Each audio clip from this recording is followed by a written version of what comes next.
We came in place of our mum. Poor Triplets starts sewing at the Billionaire CEO's factory. But when he discovers the truth, he's moved. The alarm clock blared at 5 in the morning. Laura reached out to silence it, but today the movement was different. Slower, more painful. Her forehead burned. Her limbs felt heavy. Fever. "Not today," she murmured, closing her eyes tightly. In the small 2-bedroom house, Laura tried to get up. The world spun, and she fell back onto the pillow. The factory wouldn't wait. Mr. Smith, the morning shift supervisor, had been clear last week. Anyone absent without a doctor's note would be fired. Laura couldn't afford to lose this job. "Mommy?" Grace's voice came from the bedroom doorway. The 6-year-old stood there, her tangled brown hair framing her small face. "Good morning, my love," Laura said, trying to sound normal. "It's still early. Go back to sleep." Grace didn't move. She approached the bed and touched her mother's forehead. "You're hot," she said, with the direct clarity of children. Laura smiled weakly. "It's just a little fever, nothing serious." "Aren't you going to work?" The simple question carried all the weight of the world. The girl was only 6, but she understood. Children always understand more than adults imagine. "Yes, I am," Laura replied, forcing herself to sit up. "I just need to take some medicine," Grace nodded. Too serious for her age. "I'll wake Lily and Ella." "No need, sweetheart." But Grace had already left the room, her determined footsteps echoing in the narrow hallway. Laura closed her eyes for a moment. The house was old and modest, in a distant working-class neighborhood where rent was cheaper. The furniture was used, the walls needed painting, but it was clean, it was home. With effort, she walked to the bathroom. In the cracked mirror, she saw her reflection, deep, dark circles under her eyes, a pale face. She swallowed a pill with tap water. When she returned to the bedroom, 3 pairs of identical eyes watched her from the doorway. Lily, Grace, and Ella. Her triplets. 6 years of joy and unconditional love. They stood in line. Lily, the tallest, Grace, in the middle, and Ella, the smallest by just an inch, all with the same worried look. "Mommy's sick," Grace told her sisters. "I'm fine," Laura insisted, but a wave of dizziness made her sit down. "You need to lie down." Lily, always the most practical, stated. Laura smiled. Despite everything. Sometimes adults have to do things even when they're sick. "Why?" asked Ella, the quietest and most observant of the 3. Laura hesitated. How to explain that missing work meant no money for rent? That without a job there would be no way to pay for their school, nor food nor Lily's asthma medication. "Because I have responsibilities," she answered simply. The girls exchanged glances, communicating silently through a code only they understood. Laura stood up with determination. "Let's get ready. You have school today." The girls didn't move. "If you miss, will you lose your job?" Grace asked, direct as always. Laura froze. Children shouldn't have to worry about this. She had always tried to shield them from these realities. I can't miss today," she finally admitted. Laura went to the wardrobe and took out her uniform, grey pants and a shirt with the factory logo embroidered on the pocket. Her hands trembled as she tried to button her shirt. "Let me help you," Grace offered, picking up the buttons with her small but agile fingers. Laura allowed it, observing the concentration on her daughter's face. Meanwhile, she saw Lily and Ella whispering in the mirror. She knew that look. They were plotting something. "What are you two talking about over there?" "Nothing, Mommy," Ella replied quickly. In the small kitchen, Laura prepared buttered toast and chocolate milk. Her stomach churned, but she needed to maintain normalcy. The girls ate in silence and watching her with attentive eyes. "Aren't you going to eat?" Ella asked. "I'm not hungry right now, sweetheart." More glances were exchanged among the triplets. At 6:10, Laura was ready to leave. The fever hadn't broken. She took her factory ID badge from the small dresser near the door and put it in her pocket. "Be good for Mrs. Jenkins," she instructed, hugging each of her daughters. "I'll try to leave early today." "Do you promise to rest?" Lily asked. "I promise," Laura replied, knowing it was an impossible promise. She kissed all 3 and left, feeling the cool morning air on her hot face. The bus stop was 2 blocks away, and every step was an effort. As she turned the corner and saw that the bus was already at the stop, Laura tried to run. It was a mistake. The world spun and she had to lean on a tree. By the time she regained her balance, the bus had already left. No. The next bus would arrive in 20 minutes. It would be impossible to arrive on time. Laura felt tears of frustration. She couldn't lose this job, not with 3 children depending on her, not with the rent overdue and utility bills piling up. That's when she noticed. Her pocket felt lighter. The ID badge wasn't there. She searched frantically in all her pockets. In her small bag, nothing. It must have fallen out. Without her ID badge, she wouldn't even be able to enter the factory. Back at the house, Lily held her mother's ID badge in her small hands. It had been easy to slip it out of her pocket while hugging her goodbye. She felt bad about it, but the idea seemed right when they discussed it while their mother was in the bathroom. She'll get really sick if she goes to work, Lily had argued. But she needs the job, Grace reminded. That's when Ella suggested, what if we go in her place? The idea seemed absurd at first. They were just children. But the more they thought about it, the more possible it seemed. They knew the factory. They had been there twice before, when school was closed and Laura had no one to leave them with. How will we get in? Grace asked. With her ID badge, Lily replied. Now, with the ID badge in hand and their mother gone, they needed to act fast. She'll come back when she realizes she lost her badge, Grace said. Then we have to go now, Lily decided. They quickly got dressed. Jeans, t-shirts, and sneakers. Ella grabbed her school backpack and put in crackers, a water bottle, and their mother's old emergency phone. Do you remember Mrs. Jenkins's number? Grace asked Lily. I do, Lily confirmed. The 3 gathered at the door, hesitant. What if we can't do it? Ella asked, unsure. We have to try, Lily replied. For Mommy. Grace nodded. For Mommy. They left, closing the door carefully. The spare key was hidden in a plant pot, and Grace picked it up. The bus stop was empty when they arrived. The next bus to the industrial district would arrive in 10 minutes. They sat down. 3 small girls with overly serious expressions. Remember the plan, Lily said in a low voice. We get in with the ID badge, stay quiet, and try to do Mommy's work. How will we know what her job is? Ella asked. We'll watch the other people, Grace suggested. Shout like we do when we're learning something new. When the bus arrived, the driver looked at them with curiosity. Alone, girls? He asked, as Lily handed him the bus fare. Our mom is waiting for us at the next stop, Grace lied. The driver seemed to accept the explanation. The bus was almost empty, with only a few sleepy workers. No one paid much attention to the 3 identical girls. 20 minutes later, the bus stopped in front of the industrial complex. The girls got off, looking up at the enormous grey building, the factory where their mother had worked for 4 years. Several workers walked briskly, swiping their ID badges at the electronic reader. The girls blended into the crowd. When they reached the reader, Lily held out the ID badge, standing on her tiptoes. The security guard looked down, confused. What are you doing here, girls? Lily froze. They hadn't planned what to say. It was Grace who answered. Our mom is sick. We came to bring her ID badge to a friend. The security guard frowned. And who is this friend? Mrs. Davies, Ella replied, remembering the name they sometimes heard their mother mention.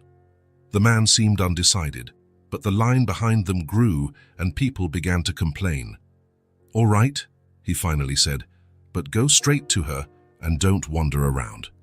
They passed through the gate, barely believing they had made it. The factory interior was a different world. Noisy, hot, full of machines. Rows of women sat in front of sewing machines, colorful fabrics passing through their nimble hands, the smell of new fabric mixed with machine oil. How will we find Mommy's spot? Ella whispered. Lily looked around. I think it was in Sector C. Remember the blue sign? They walked cautiously between the rows.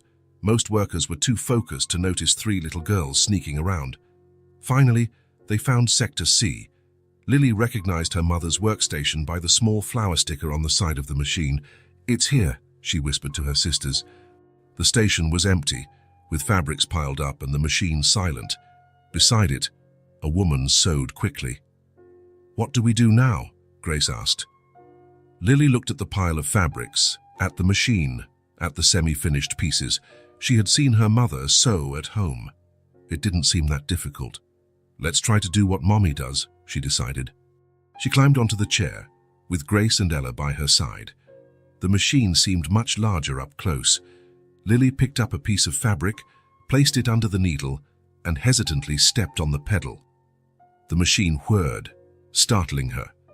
The fabric slid uncontrollably and the thread tangled. "That's not how you do it," said the woman next to them, noticing them. Her eyes widened. "What are you doing here?" The three froze. "Our mum is sick. We came in her place." The woman looked at them with astonishment and understanding. "You're Laura's daughters," she said. "The triplets. She always shows pictures of you." They nodded, relieved to find someone who knew their mother. "I'm Sophia," the woman introduced herself. "I've worked next to your mum for 2 years. She looked around nervously. "You can't stay here if the supervisor sees you." "Please," Lily begged. "If Mommy misses today, she'll get into trouble. She's really sick." Sophia sighed, looking at the three girls with their determined eyes. "You cannot operate the machines," she said firmly. "It's dangerous." The girls lowered their heads. "But," Sophia continued, "you can stay under the table, quietly. I'll say Laura went to the restroom if anyone asks." The three faces lit up. "Thank you," Lily said. "You're brave," Sophia replied. "Like your mother." The hours passed slowly. Sometimes, when no one was around, Sophia allowed them to help with small tasks, cutting loose threads, organizing scraps, attaching stickers to labels. Around 10 in the morning, they heard a commotion, raised voices, hurried footsteps. "Mr. Harrison is at the factory," someone whispered. "The CEO?" another voice asked in surprise. The girls were trying to help Sophia when they heard a deep voice behind them. "What's going on here?" They turned around, startled. A tall man in a dark suit with graying hair looked at them, his blue eyes wide with surprise. Beside him, a shorter man looked horrified. "Mr. Harrison," the bald man stammered. "I didn't know." Sophia stood up, pale. "Sir, I can explain." But Mr. Harrison couldn't take his eyes off the three identical girls. Lily stepped forward, placing herself in front of her sisters. "It was our idea," she said with a firm voice despite her fear. "Mommy doesn't know we're here." Mr. Harrison knelt down, getting to their level. "And who is your mother?" "Laura Smith," Grace replied, showing him the ID badge. "She works here." "She's sick today," Ella added, "with a very high fever." "And you came to work in her place?" Mr. Harrison asked, his voice mixing astonishment with something else. "We came in place of our mommy," Grace confirmed. "She's sick. She can't lose her job." A strange silence followed. Mr. Harrison continued to look at them as if he saw something beyond the three small girls. His face, which had previously seemed severe, softened in a surprising way. "How old are you?"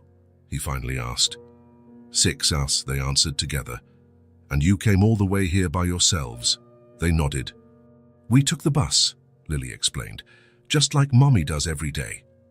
It was then that something changed in Mr. Harrison, something profound, as if an invisible wall had crumbled within him. He swallowed hard, and when he spoke again, his voice was different. "No one should be so afraid of losing their job that their children have to do this." He stood up. "How long have you known their mother?" he asked Sophia. 4 years, Kisa," she replied. "She's an excellent employee, never misses work, always puts in extra hours. The girls are everything to her."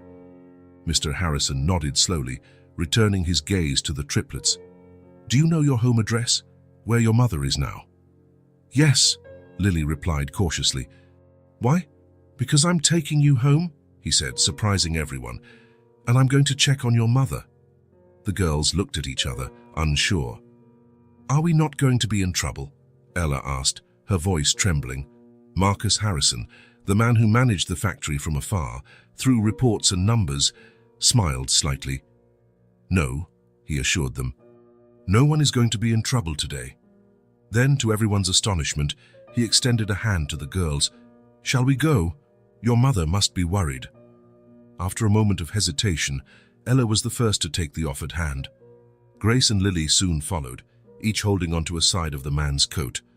And so, the CEO of the factory walked out through the main corridor, accompanied by 3 identical little girls, under the astonished gaze of all the employees.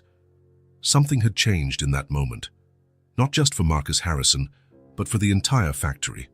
And no one realized it more clearly than the triplets, who, with their childlike courage, had just broken a barrier they didn't even know existed. Marcus Harrison's shiny black car looked absurdly out of place on the narrow street of the working-class neighborhood. Children playing on the sidewalk stopped to stare when he parked. The triplets got out first, eager to get home. "It's right there, Mr. Harrison." Lily pointed to a small 2-story building with peeling paint. On the 2nd floor, Marcus followed the girls, observing everything around him. The streets weren't dirty, but they had that air of a place where things were repaired rather than replaced. Windows with makeshift curtains, plants in repurposed paint cans, toys worn by use and time. The staircase leading to the 2nd floor creaked under his steps. In the hallway, Grace ran ahead and retrieved a key hidden in a sun-faded artificial plant pot. "Mummy must be sleeping," Ella whispered, as Grace carefully opened the door. The apartment was small, but surprisingly bright. Large windows let in the midday light, illuminating a space that Marcus immediately realized was kept with extreme care despite its simplicity. White walls, a worn sofa covered by a colorful patchwork quilt, a wooden table with 4 mismatched chairs. Everything was meticulously clean. There was no luxury, but there was order. "Mommy!" Grace called, heading down the narrow hallway that presumably led to the bedrooms. Hurried footsteps, and then Laura appeared, her eyes wide with panic. Her face was pale, but flushed red from fever. She wore a worn bathrobe over simple pajamas. "Mr. Harrison," she murmured, confused, one hand instinctively pulling her bathrobe tighter, the other leaning on the wall for balance. "Mr. Harrison," she murmured, confused, one hand instinctively pulling her bathrobe tighter, the other leaning on the wall for balance. "Mrs. Smith," he replied with a slight nod. "I found your daughters at the factory." Laura closed her eyes for a moment, as if trying to process the information. When she opened them again, there was a mix of shame and fear. "At the factory," she repeated, looking at the triplets, who now seemed to realize the gravity of what they had done. "They were trying to work your sewing machine," Marcus explained, keeping his voice neutral. Laura put a hand to her mouth. They didn't." She swayed slightly, and Marcus instinctively stepped forward, but Lily was already by her mother's side, holding her arm. "It was our idea, Mommy," Lily said quickly. "We took your ID badge when you weren't looking." "You were very sick," Grace added. "We wanted to help." "We didn't want you to lose your job," Ella finished, her small voice laden with worry.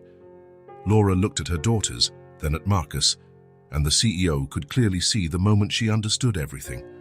Her face showed a sequence of emotions: shock, then pride mixed with despair, and finally fear. A fear so pure and deep that Marcus felt something constrict within him. "Mr. Harrison, Laura began, but dizziness made her lean more heavily on the wall. "I'm so sorry. I don't know how to apologize for this. They're just children. They don't understand." "Mommy, you need to lie down," Lily interrupted, firm as a little nurse. "You still have a fever." Marcus watched as the 3 girls guided their mother back to the bedroom, moving with a coordination that came from much practice in caring for each other. He stood in the living room, feeling simultaneously an intruder and a privileged observer of something rarely seen. His eyes scanned the room again, noticing details he hadn't perceived before. A small improvised altar on a shelf, with a photo of the newborn triplets and a candle. Children's drawings carefully affixed to the refrigerator with colorful magnets. A sewing basket in the corner, full of scraps and threads, evidence of the extra work Laura probably did on weekends. On a side table, he saw bills organized in small piles. Even from a distance, he could see the red final notice stamps on some of them. Lily returned to the living room after a few minutes. "Mommy wants to talk to you," she said, seriously. "But she's very embarrassed." Marcus nodded and followed the girl down the narrow hallway. Laura's bedroom was tiny, little more than a single bed, a small wardrobe, and a bedside table. On the wall, more of her daughter's drawings, forming a kind of makeshift, colorful wallpaper. Laura was sitting on the bed, her back supported by pillows. She had tried to tidy her hair and pulled the blanket up to her waist in an attempt to appear more presentable. Her face was still feverish, but her eyes were more alert now. "Mr. Harrison," she began, her voice trembling. "I have no words to apologize for what the girls did. I never imagined they would." She stopped, swallowing hard. "I lost my ID badge on the way to the factory and came back to look for it. When I got home and couldn't find them, I was desperate. I called the neighbor, the school. I was about to call the police." Marcus remained silent, listening. The room was so small that he had to bend slightly to avoid hitting his head on the sloped ceiling. "I understand that what happened is serious," Laura continued, words tumbling out quickly. "I know rules were broken, but please, Mr. Harrison, the girls are just children. They were just trying to help. If anyone should be punished, it's me. I can work overtime, work weekends, anything." Her voice trailed off. Marcus finally spoke. "Mrs. Smith, no one will be punished." Laura blinked as if disbelieving what she was hearing. "Your daughters showed extraordinary courage and loyalty," he continued, "and they raised important questions about how we treat our employees." He saw the relief in her eyes, but also distrust. People like Laura, he realized, were not used to receiving compassion from the system. "Rest and recover," Marcus said, his voice gentler than usual. "Your job is safe. Take as much time as you need." The tears Laura had been holding back began to fall. "Thank you," she whispered, "but I can't be long without working. The bills." Marcus hesitated only for a second. "You will receive your salary normally during your recovery." The shock on her face was almost painful to see, as if the simple idea of fairness was incomprehensible. "Why?" she asked, the question escaping before she could hold it back. Marcus didn't have a simple answer. How to explain what he felt seeing 3 small children trying to operate an industrial sewing machine. How to articulate the shame that hit him when he realized he had never truly thought about the people who manufactured the products that enriched his company. "Because it's the right thing to do," he replied simply.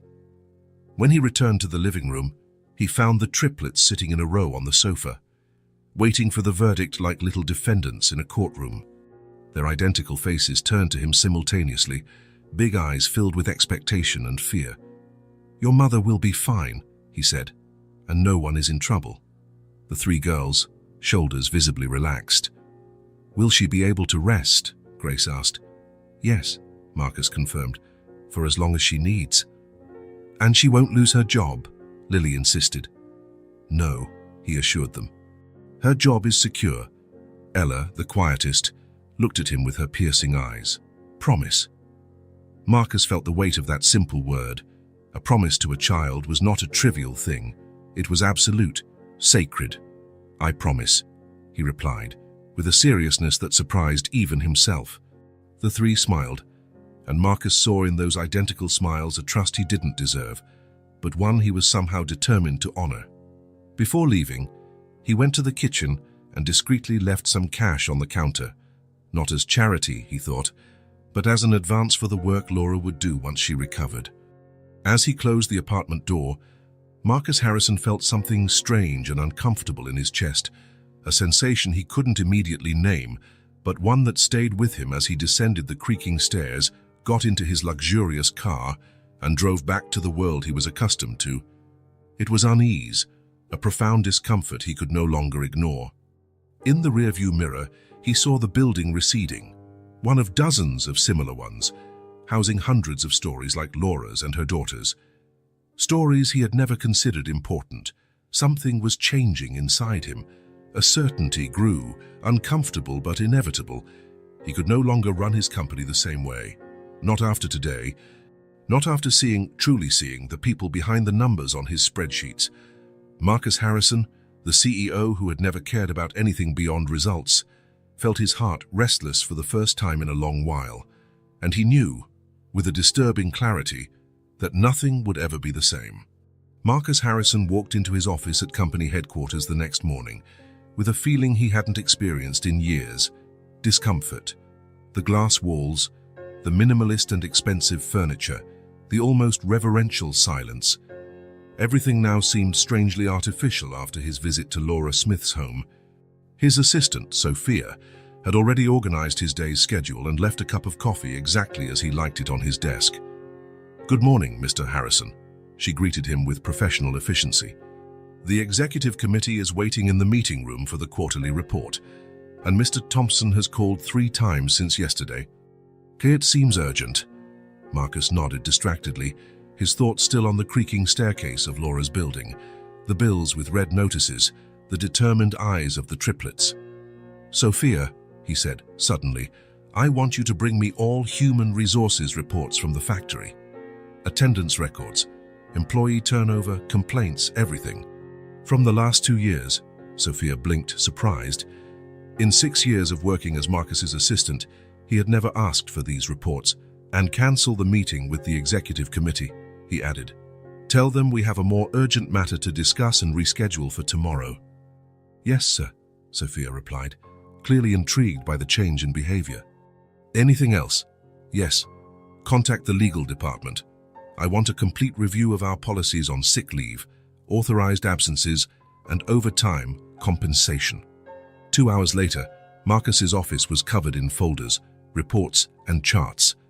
He had removed his jacket, loosened his tie, and was now running his hands through his graying hair, an expression of disbelief growing on his face. The numbers told a story that he, deliberately or not, had never seen. Turnover at the factory was almost 40% per year.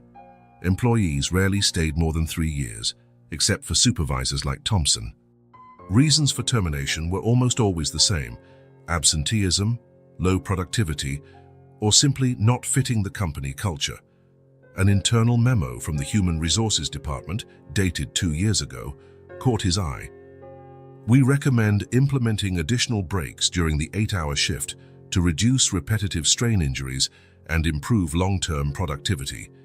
In the margin of the document, a handwritten note by Thompson: "Denied. Negative impact on daily production." Another report showed health-related absence statistics: back pain, joint problems, carpal tunnel syndrome, stress. The numbers were alarming, well above the industry average. "Mr. Harrison," Sophia was at the door with another stack of documents. "The legal department sent what you asked for, and Mr. Thompson is here. He insists on speaking with you." Marcus took a deep breath. "Ask him to wait 10 more minutes." When she left, he picked up a specific report: Laura Smith's history. 4 years with the company, always in the same position. Performance reviews consistently positive. Dedicated employee, meticulous, meets all targets. Salary, the minimum for her category, with only a small adjustment in 4 years. Requests for time off, 7 in the last 2 years, 5 denied. Most common reason, dependent illness, her daughter's. Marcus slowly closed the folder.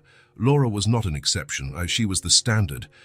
A replaceable cog in a system designed to extract as much as possible for the minimum necessary. A system he had built. Thompson entered without waiting to be called, his face red with barely contained indignation. "Mr. Harrison, we need to discuss yesterday's incident," he began, adjusting the tight tie around his stout neck. "Those children violated several safety regulations and company policies. Employee Smith should be held responsible for—" "Sit down, Thompson," Marcus interrupted, his voice calm but firm. The supervisor obeyed, uncomfortable with the piles of reports scattered around the room. "Do you personally know Laura Smith?" Marcus asked. Thompson blinked, confused by the question. "Well, I know all the employees in my sector, of course. She's a seamstress in Sector C for 4 years. And what else do you know about her? She's competent, meets targets, but she has a problem with absences. She's received warnings for it." "Absences to care for her sick daughters," Marcus corrected, opening Laura's folder again.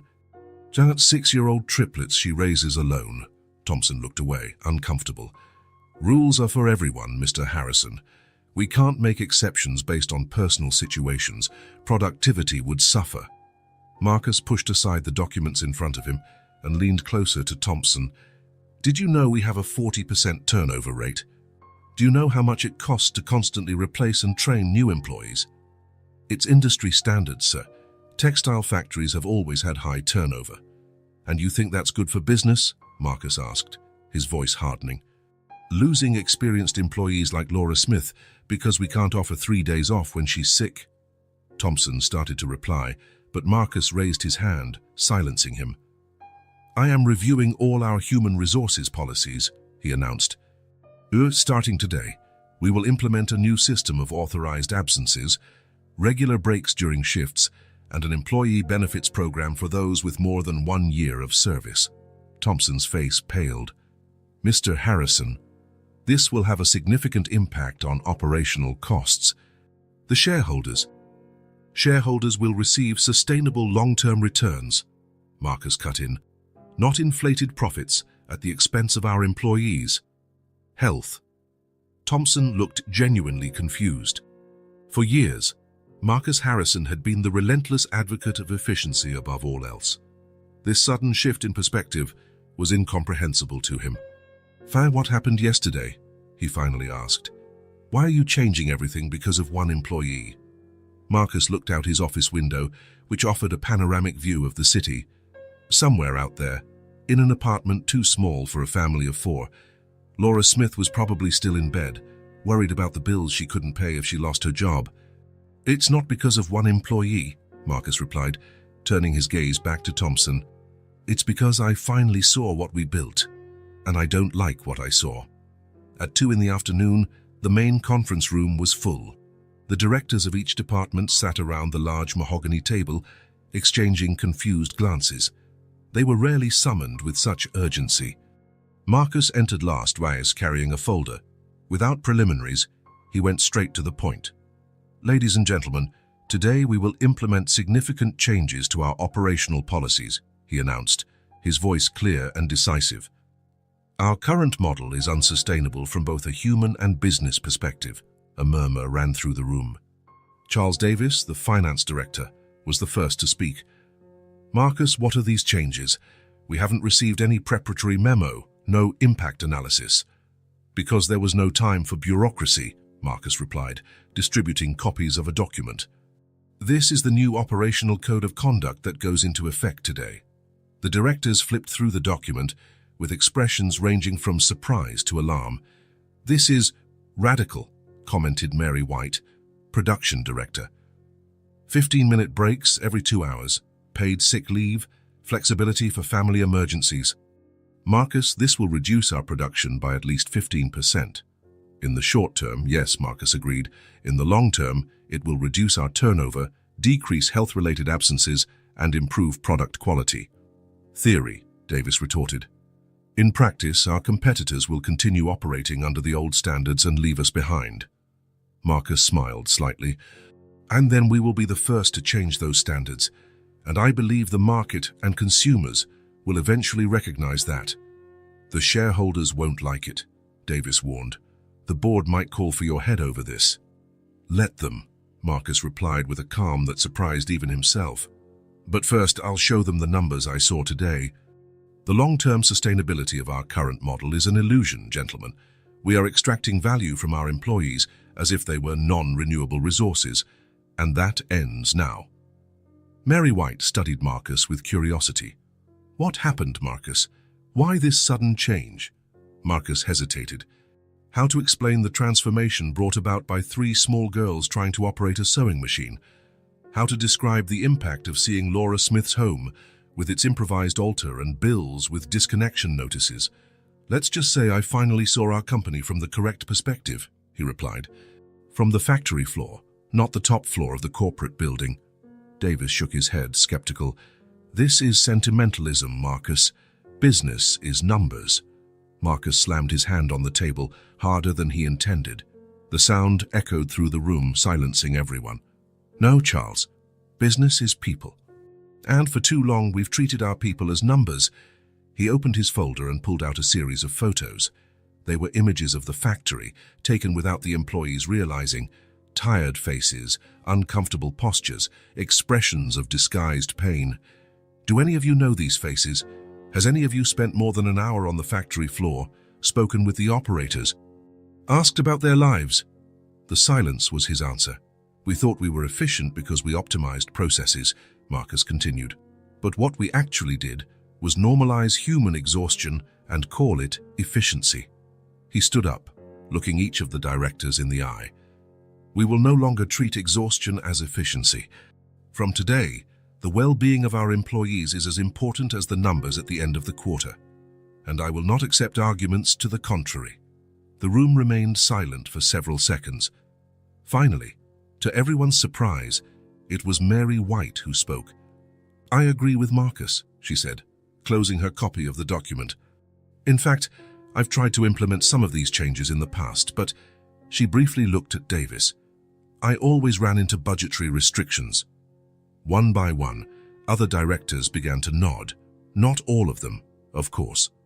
Davis and a few others maintained skeptical expressions, but it was a start. At the end of the meeting, Marcus knew he had started something that he could no longer stop. The system would change, with or without everyone's approval. It was a risky gamble, one that could cost him his job. But as he walked back to his office, he realized he no longer cared about that. For the first time in many years, he felt he was doing something that truly mattered. On his desk, he found a message from Sophia. Company nurse called. Laura Smith is better but still has a fever. The triplets are with the neighbor. Marcus picked up the phone and dialed a number. Human Resources Department, this is Harrison.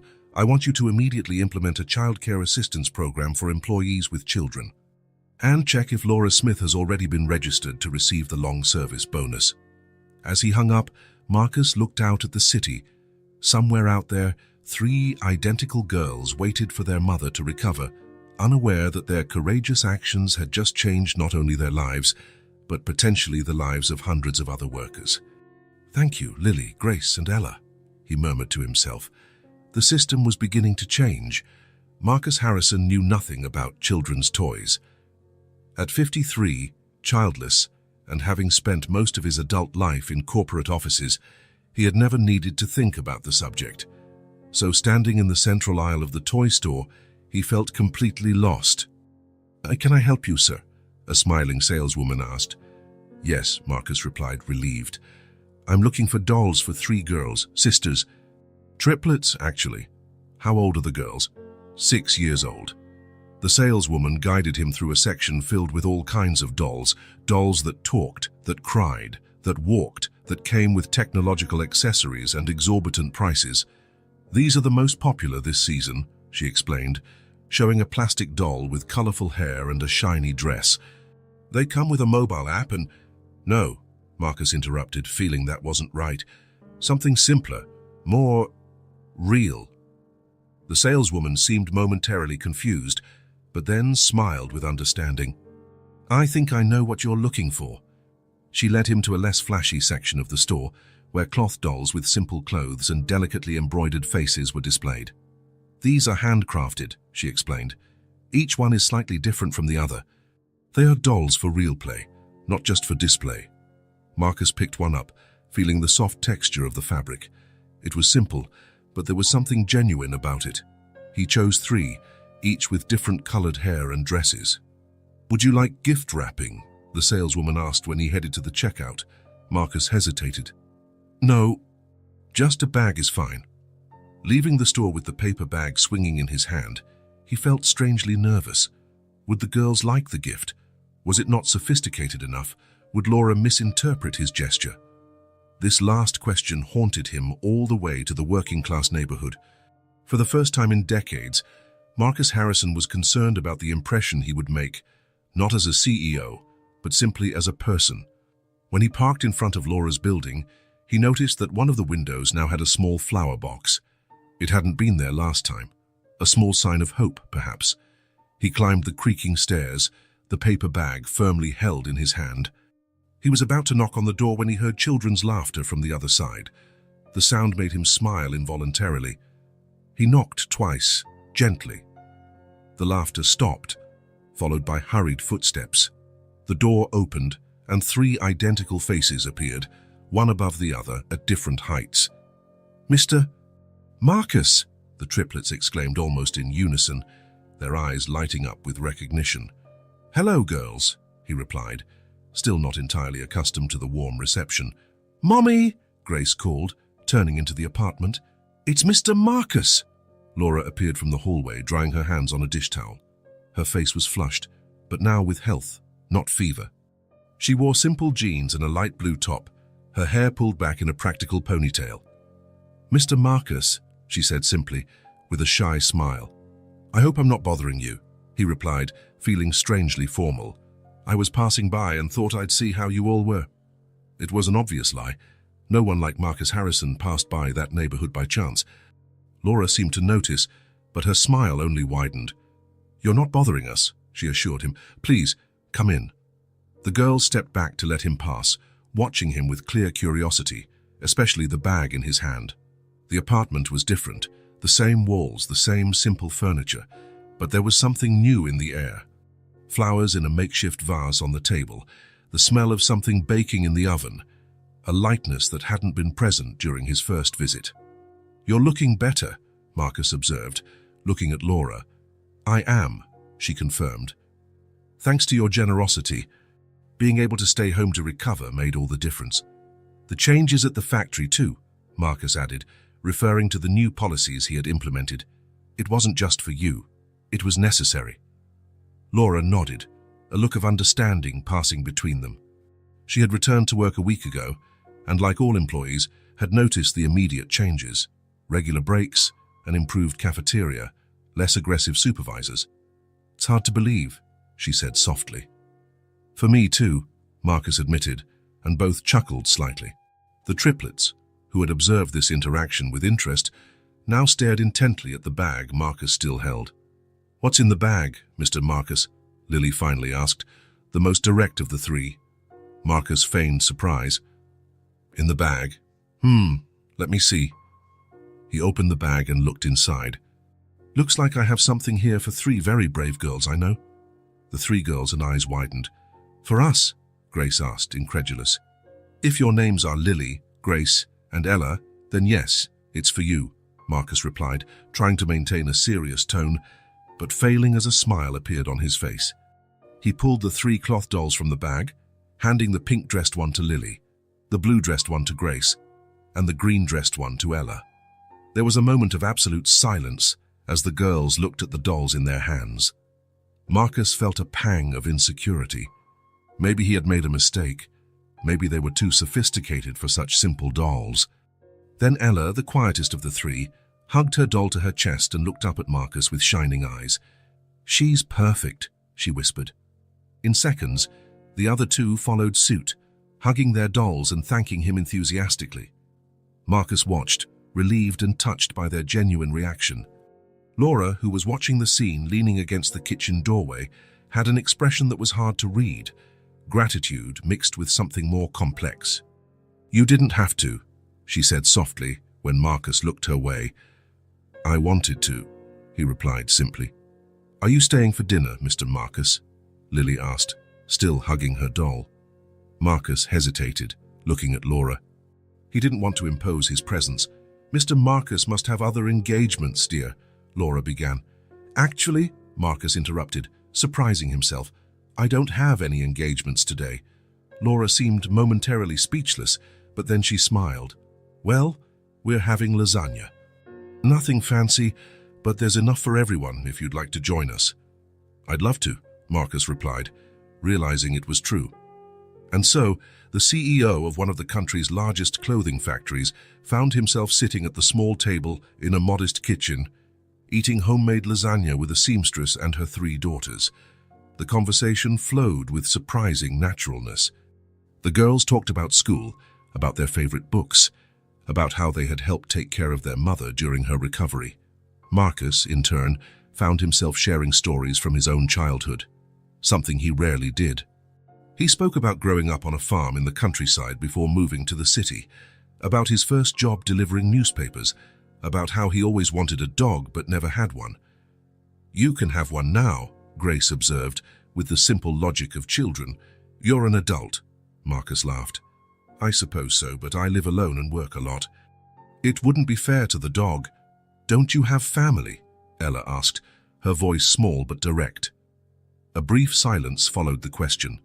Laura seemed about to reprimand her daughter for the indiscretion, but Marcus replied first, "No, I don't. My parents passed away many years ago. I never married. I have no children." "That's sad," Ella said sincerely. "Ella?" Laura exclaimed, embarrassed. "It's all right," Marcus assured her, surprisingly unfazed by the comment. "Sometimes I think it's sad too." Dinner continued, but that moment of honesty hung in the air, subtly changing the dynamic. They were no longer just an employer visiting an employee. They were two people, two lives, finding unexpected points of connection. When the meal ended, the girls asked to show Marcus their rooms, eager for him to see where their new dolls would sleep. Laura nodded, and Marcus found himself being guided down the small hallway to a cramped but cozy room with 3 small beds. "This is my bed," Lily explained, pointing to the one nearest the window. "And this is Grace's, and that's Ella's."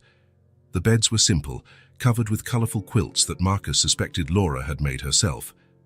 On the walls, children's drawings created a cheerful and personal decor. "It's a very nice room," Marcus commented honestly. "Mommy made our quilts," Grace said proudly. "Some she sews better than anyone."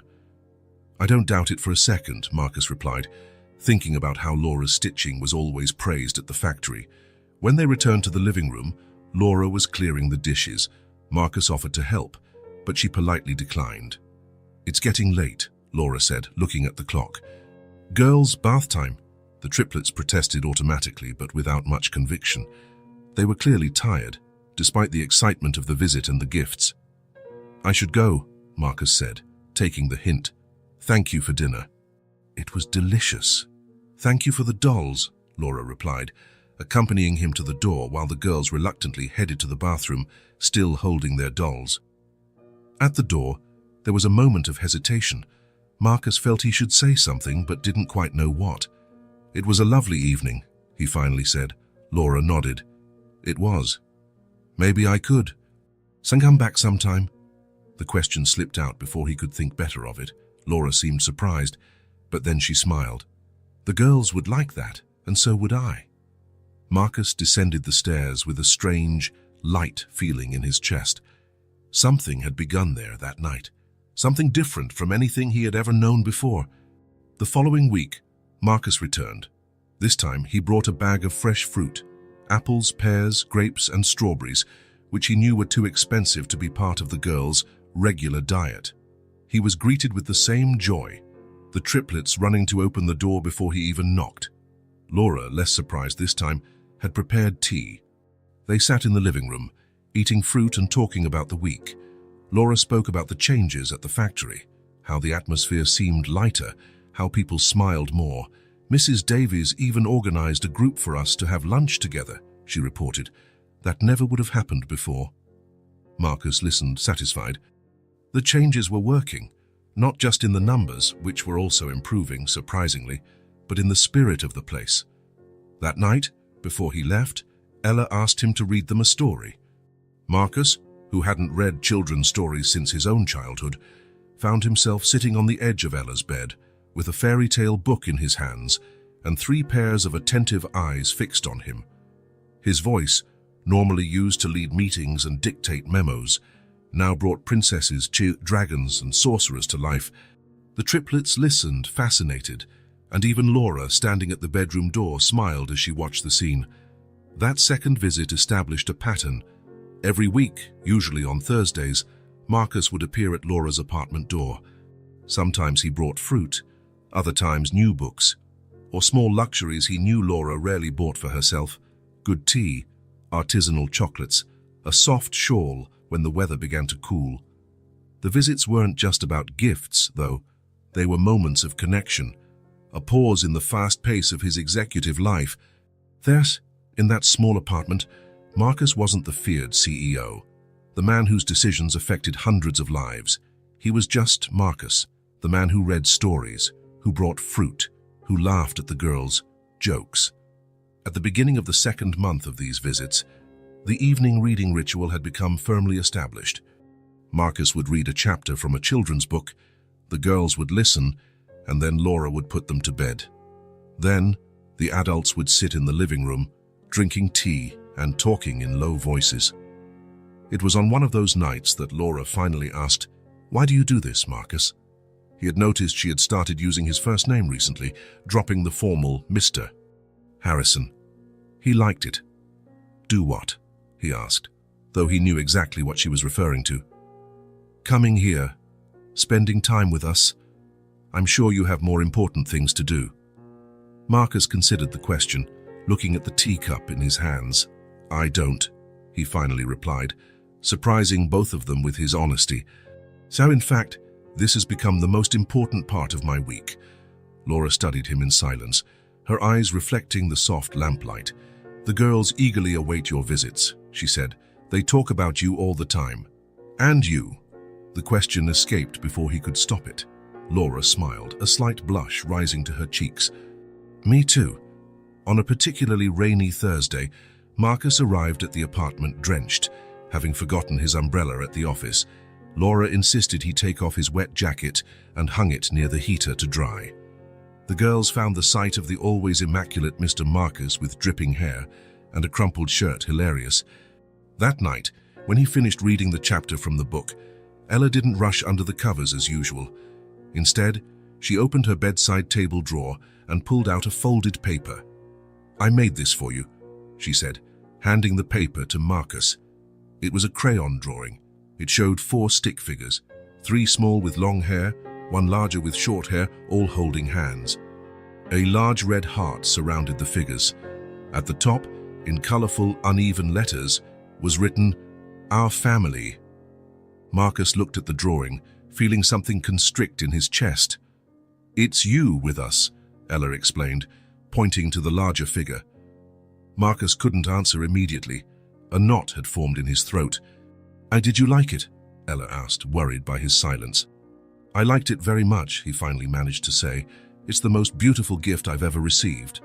Ella smiled, relieved, and threw herself into his arms for a quick hug before running to her bed.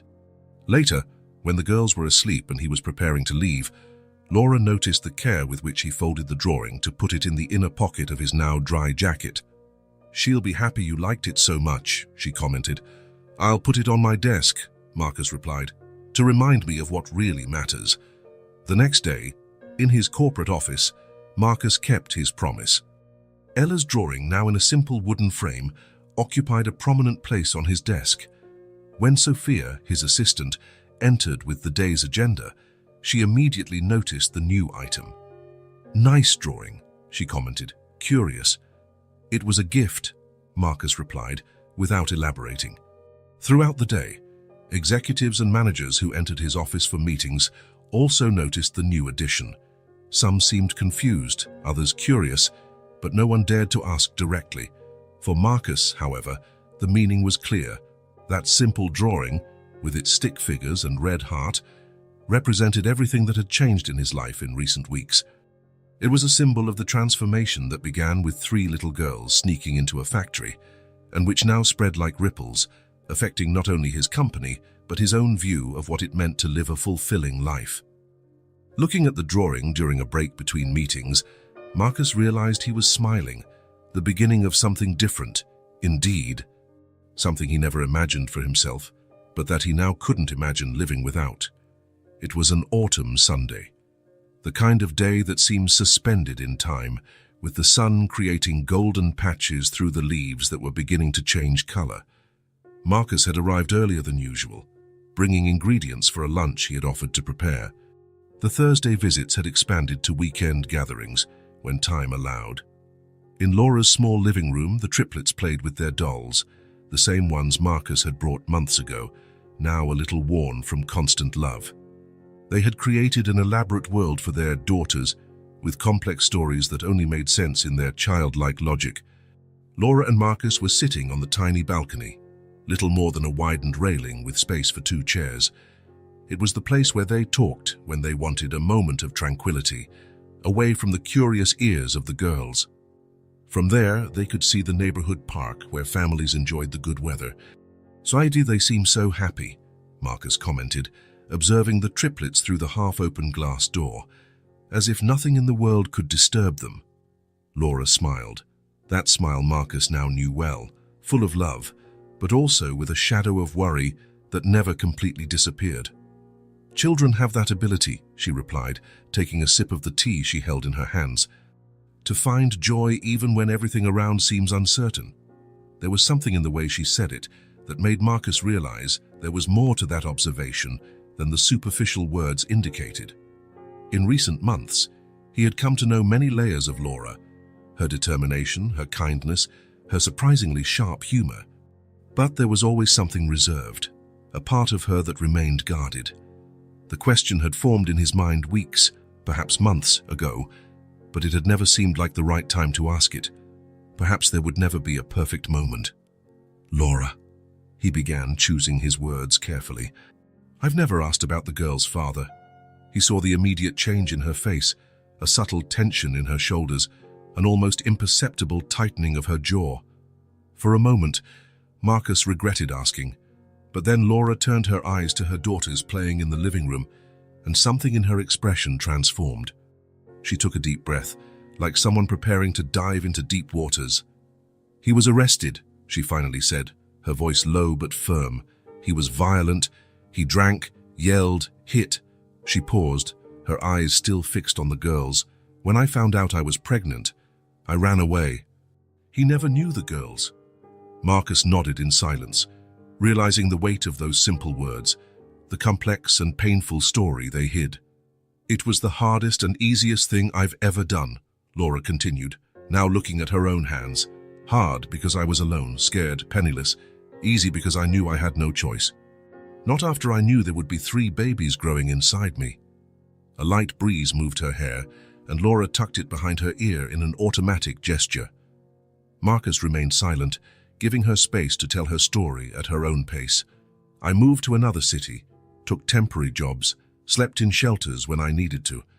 When the girls were born, a social worker helped me find a place to stay. Then came the job at the factory." She made a small gesture with her hand, as if summarizing 4 years of struggle in a simple movement. "And here we are." Marcus wanted to ask more, but something in her face stopped him. There was more, he could feel it. Laura looked at her daughters again, and her face softened with the love she felt, but then a shadow passed over her eyes. "But I'm afraid," she admitted, so low that Marcus had to lean in to hear, "that one day he'll find us." The confession hung between them, heavy with unspoken implications. "Is he still in prison?" Marcus asked carefully. Laura shook her head. "He got out 2 years ago, served 5 of a 10-year sentence for aggravated assault against another woman, not me." She took another sip of tea, but Marcus suspected it was just to buy time. "I changed my last name, left the city where we met, but I'm afraid that one day, by chance or because he looked, he'll end up finding us." Marcus looked at the triplets. They had created a kind of play with their dolls and laughed with abandon. It was impossible to imagine that pure joy being threatened. "Sometimes I wake up in the middle of the night," Laura continued, her voice a little steadier now that she had started, "thinking I heard footsteps on the stairs, or I see a man in the street who looks like him, and my heart stops for a second. It's a fear that never fully sleeps." She took a deep breath and straightened her shoulders, as if reminding herself of her own strength. "I don't let the girls notice, of course. They need to feel safe. I've never talked about him to them, just that we don't have a father in our family, and so far that's been enough." A particularly loud laugh from Lily made both of them look inside.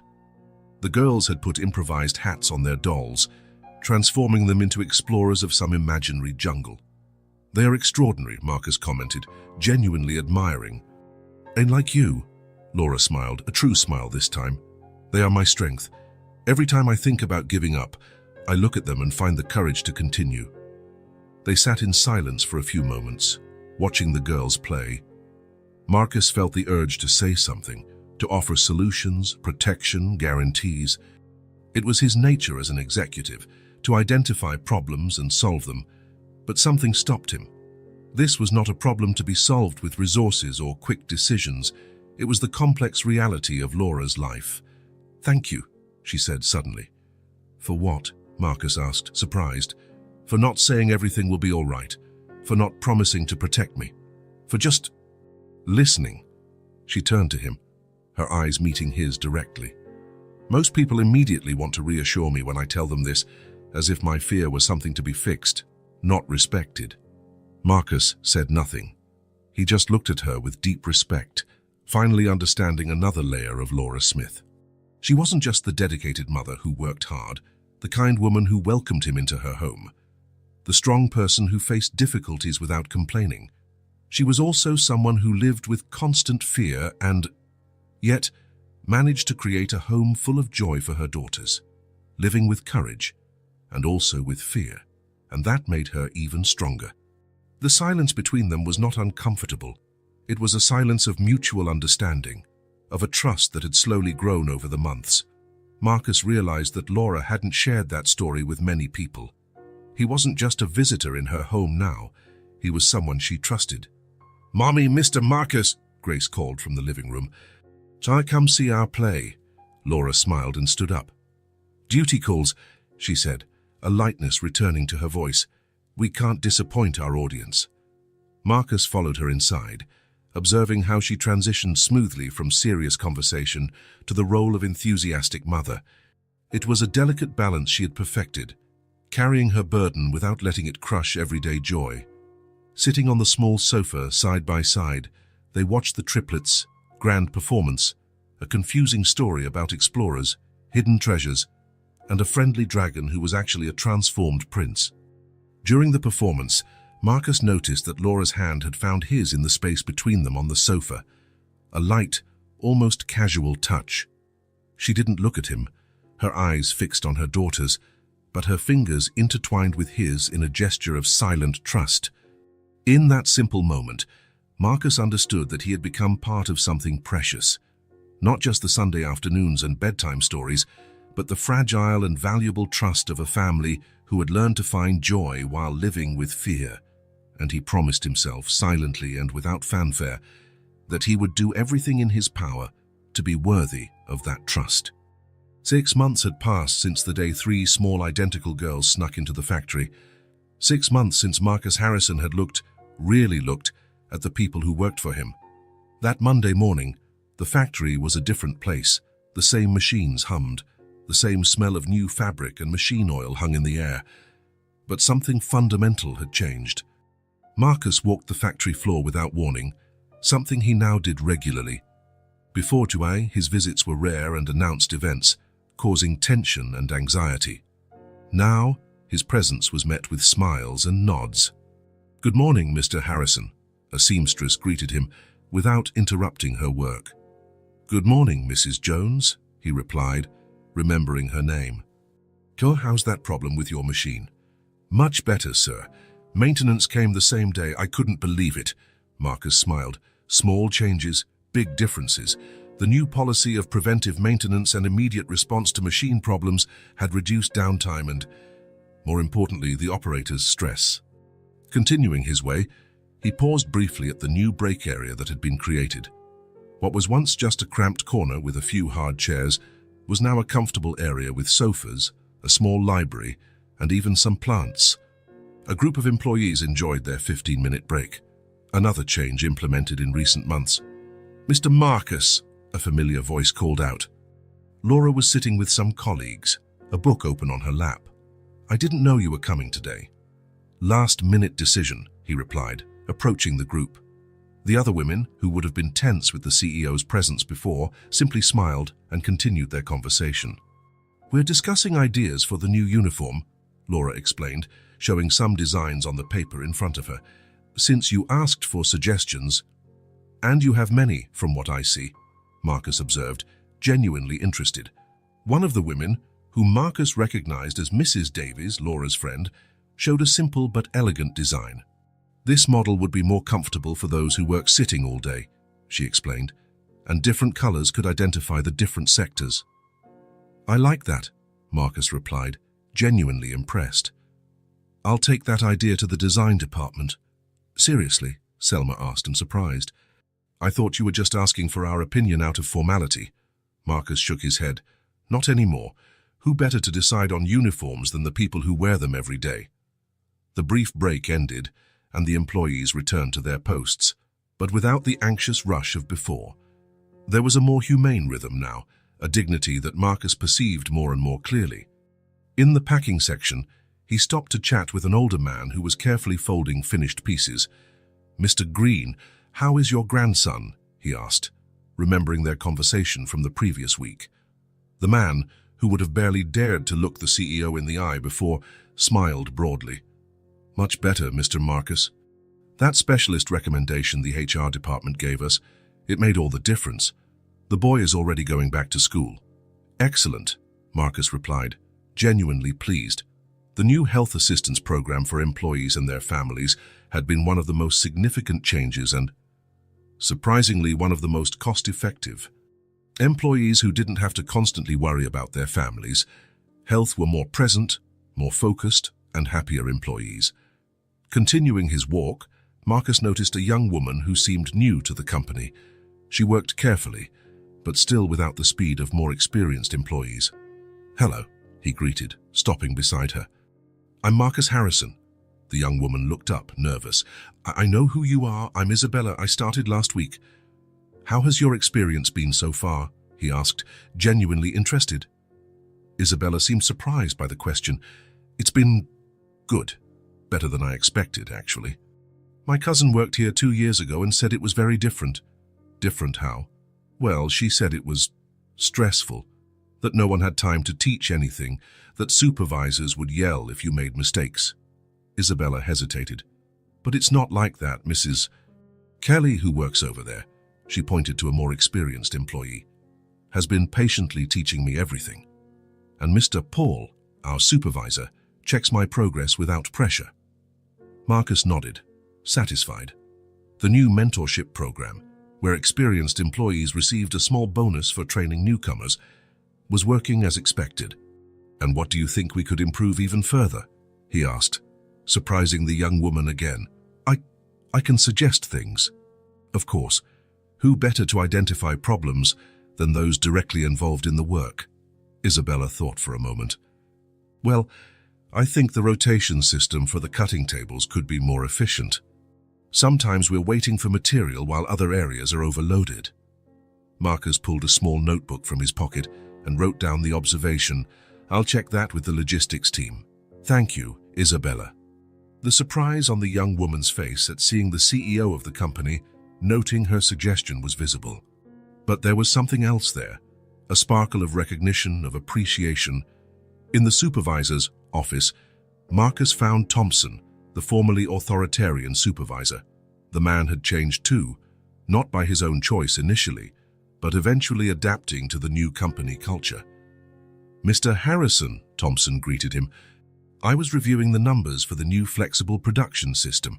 We're 7% above initial projections, and the rework rate reduced by almost 40%, Thompson replied, a slight tone of surprise still present in his voice, even months after the implementation of the changes. "I still don't completely understand how we produce more by giving employees more breaks." Marcus smiled. "People are not machines, Thompson. When we respect their limits, they surprise us with their capacity." In the canteen during lunch break, Marcus did something that would have been unthinkable 6 months prior. He served himself the same lunch as the employees and sat at a common table. Gradually, employees joined him, not out of obligation or fear, but out of genuine interest in talking.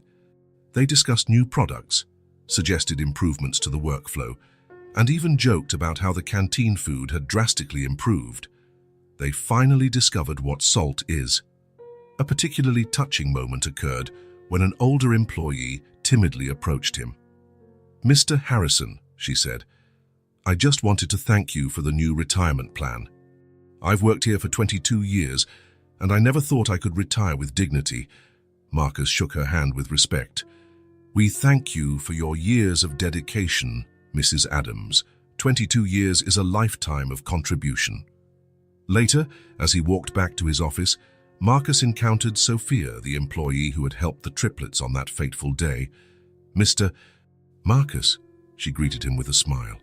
"Laura told me you're going to the girls' match recital on Friday." "Wouldn't miss it for anything," he replied, smiling at the thought of the Triplets incessantly rehearsing their school presentation. It's good to see the boss caring about an employee's life, Sophia commented. Then, with a more serious look, she added, "It makes all the difference, you know, not just for Laura and the girls, but for all of us, to see that we are more than just numbers." Marcus nodded, understanding deeply what she meant. "You were never just numbers," he replied. "So I was just too blind to see." Back in his office, Marcus looked out the window at the factory floor below. He saw the same faces that had always been there, doing the same jobs they had always done. The difference was that now he knew them, their names, their stories, their hopes. Sophia, his assistant, came in with some documents. "The final quarterly reports, Mr. Harrison Fonchi announced. Operating profit above expectations. Employee turnover reduced by 60%, productivity up. The board is impressed." "Thank you, Sophia," he replied, taking the papers. "Oh, and could you call the HR department? I want to implement that idea about the scholarship program for employees' children." "Immediately," she replied, making a note. Before leaving, she added, "You know, Mr. Harrison, I've worked with you for 8 years and I've never seen you so present." Marcus smiled. "I guess I finally learned to see Sophia." When she left, Marcus picked up the picture frame on his desk, Ella's drawing with the 4 stick figures and the large red heart. Beside it, there was now a photo, Marcus with Laura and the triplets on a picnic in the park, all smiling under the golden sunlight. The factory continued to run below, producing the same clothes as always, but now it was a place where people were seen, heard, and valued. A place where the CEO was not a distant, feared figure, but someone who remembered to ask about sick grandchildren and who wrote down suggestions from newcomers. Marcus Harrison had come to be seen because he had finally learned to see. The rain fell gently that Friday, turning the streets into wet mirrors that reflected the city lights. Marcus drove slowly, the windshield occasionally fogging despite the air conditioning. In the passenger seat was a bouquet of simple flowers and a bag with a bottle of grape juice, his contribution to dinner. Visits to Laura and the triplets' home had become a fixed point in his life, an anchor amidst the meetings, reports, and decisions that made up his days. But today was different. Today was not just another casual visit. It was a special dinner to celebrate Laura's birthday. He parked on the familiar street, picked up the gifts, and stepped out into the light rain, feeling the fresh drops on his face. The modest building no longer seemed strange or unsuitable to him, as it had the first time. Now climbing those creaking stairs brought a comforting sense of familiarity. Even before knocking, he heard the lively chatter from the other side of the door. He knocked twice, gently, as he always did. The door opened immediately, revealing 3 identical faces looking up with radiant smiles. "Mr. Marcus!" the triplets exclaimed in unison. The formalities had been gradually abandoned. He was no longer Mr. Harrison, just Mr. Marcus, a title they insisted on keeping despite his protests that they could just call him Marcus. "Happy birthday for Mommy," Lily said, pulling him by the hand inside. "We made a cake," Grace informed, proudly pointing to the kitchen. "And we decorated everything ourselves," Ella added, always the quietest but with eyes shining with pride. The small apartment was, in fact, decorated. Colorful balloons floated on the ceiling. Crepe paper streamers crisscrossed the walls, and on the living room table, now covered with a tablecloth Marcus recognized as new, there was a small homemade cake, decorated with uneven frosting, clearly made by childish hands. "You girls did an amazing job," Marcus praised, genuinely impressed. "Mrs. Jenkins helped with the cake," Grace explained, always honest, "but the decorating was all ours." Laura appeared from the kitchen, wiping her hands on a dish towel. She wore a simple but pretty blouse that Marcus didn't remember seeing before, and her hair was down, framing her face in a way that made him hesitate for a moment. "Hi," she said simply, with a shy smile. "Happy birthday," Marcus replied, extending the bouquet of flowers. Nothing extravagant, just daisies and a few lilies, but chosen with care, remembering she had once mentioned liking white flowers. "They're beautiful," Laura thanked him, accepting the flowers with a look that said more than her words. "I'll put them in water." The triplets soon dragged him around to show all the decorating details, excitedly explaining how they had saved their allowance money, a small amount Laura set aside for them each month, to buy the balloons and crepe paper. "And we made cards too," Ella said, showing 3 colorful cards carefully positioned next to the cake. The kitchen table had been moved to the living room, as the kitchen was too small to accommodate 5 people. It was a simple, square table, clearly designed for 4 people at most. With 5 chairs now squeezed around it, 2 of them clearly borrowed, different from the others, it looked almost comical. "And I hope you don't mind us being a bit cramped," Laura said, returning from the kitchen with the flowers now in a makeshift vase, an old glass jar decorated with a ribbon. "Not at all," Marcus replied honestly. In his own home, he had a dining table for 12 people, where he usually ate alone on the rare occasions he wasn't dining at the office or in business restaurants. The smell of homemade food filled the air, something that reminded him of lasagna, but with a different aroma he couldn't identify. "It's Grandma's recipe," Lily explained, noticing his interest. "Lasagna with special sauce." "White and red sauce," Grace added, as if that explained everything. "It's a birthday tradition," Ella completed. "Mommy always makes it for her birthday and ours." Marcus smiled at the seriousness with which they treated these small family traditions, simple things that created structure and meaning in their lives. Laura served the meal, lasagna, salad, and homemade bread. It was a tight table, elbows occasionally touching, plates almost brushing against each other. But there was something about that closeness that wasn't uncomfortable. It was intimate, welcoming. The triplets dominated the initial conversation, telling stories from school, elaborately explaining how they had kept the surprise decoration a secret and occasionally interrupting each other with corrections or important additions. Marcus watched the interaction, fascinated by the dynamic between them, how they knew exactly when it was each one's turn to speak, how they completed each other's sentences, how they shared glances that seemed to contain entire conversations. "And Mr. Marcus helped us with the gift idea," Lily said at one point, prompting censorious looks from her sisters. "So it was a surprise," Grace whispered, loud enough for everyone to hear. "Oops," Lily replied, covering her mouth with her hand. Laura looked at Marcus with curiosity. "Gift?" Marcus smiled enigmatically. After dinner, the food was delicious, simple but prepared with care. Marcus realized he rarely remembered the taste of meals he ate in expensive restaurants.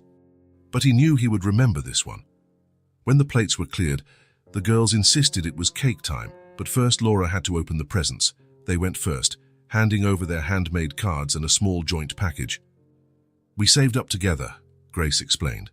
Laura carefully opened the package, revealing a small bottle of perfume. Nothing luxurious, but Marcus realized from the look on her face that it was something she had wanted for a while. "It's just like the one you tried at that store at the mall," Ella said. "You said it was very pretty." Laura hugged all 3 together, her eyes shining with emotion. "It's perfect. Thank you, my little ones." Then it was Marcus's turn. He pulled a small box from his pocket, handing it to Laura with a hesitant smile. "The girls helped me choose," he explained. "Or rather, they told me what you always look at in store windows." Laura opened the box, revealing a simple but elegant watch, with a brown leather strap and a classic dial. "Marcus," she began, clearly moved. "It's beautiful, but you shouldn't have." "Please," he said simply.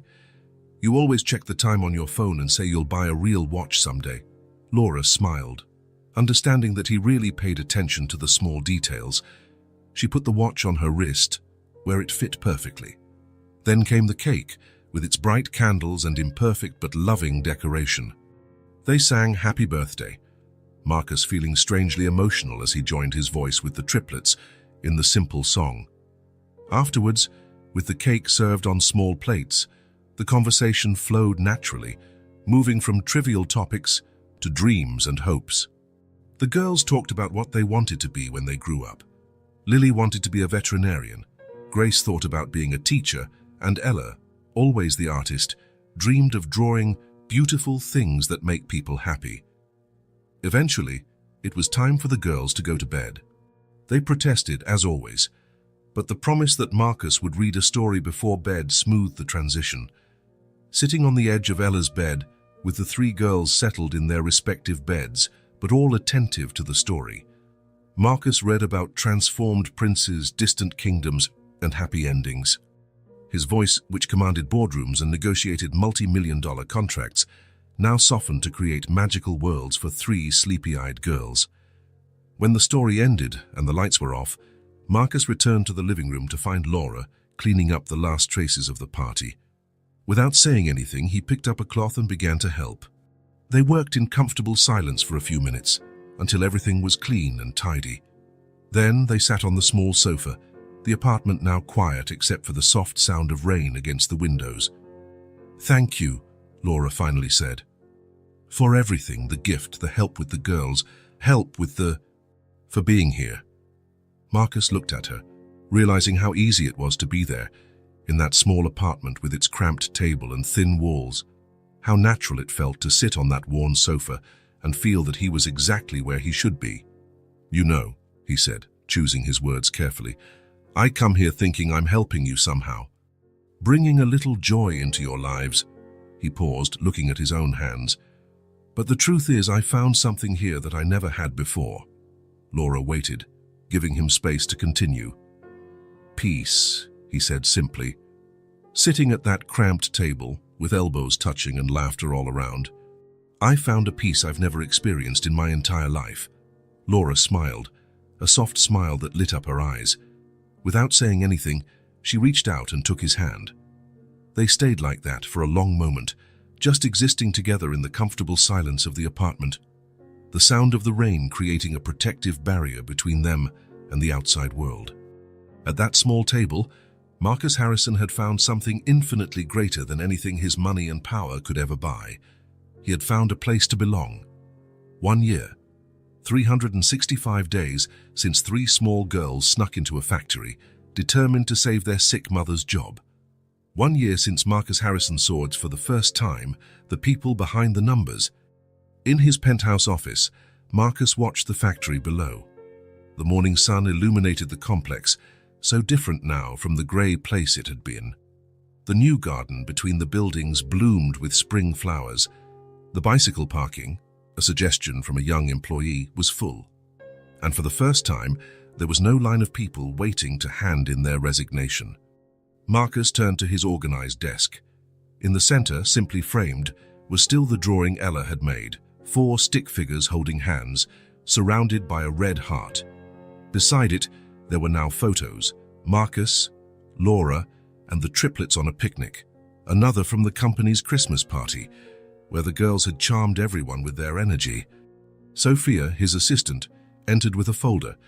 "The final year-end reports, Mr. Harrison. The board is impressed. No one expected these results when you started the changes." Marcus already knew the numbers.